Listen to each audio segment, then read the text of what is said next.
Ashok લેલન company જે Mehsana showroom Dutt auto.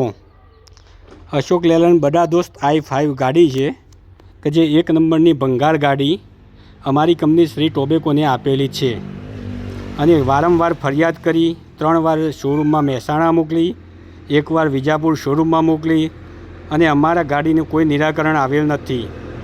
4 tyre એક દિવસે રોજે રોજ પંચર થતા હતા. એક સાથે 2 પંચર બી થયેલા છે અલગ અલગ ટાયરમાં અને કંપની કોઈ પણ જાતનો સપોર્ટ કરતી નથી કે કોઈ પણ જાતનો જવાબ આપતી નથી. અને છેલ્લી વાર ગાડી એ સર્વિસમાં મોકલી ત્યારે અમને નવી જ ગાડી છે, હજી 3 થી 6 મહિના થયા છે તો બી અમને સર્વિસ ચાર્જ લીધો છે અમારી જોડેથી 2200 રૂપિયા. અને સાથે એમના એક મેનેજર ધમકી આપીને એમને બળજબરી લખાવ્યું કે આવું લખીને મોકલો તો જ હું તમારી ગાડી પરત આપીશ, નહીં તો આ ગાડી પરત આપીશ નહીં. અને કોઈ પણ જાતની સાંભળતા નથી.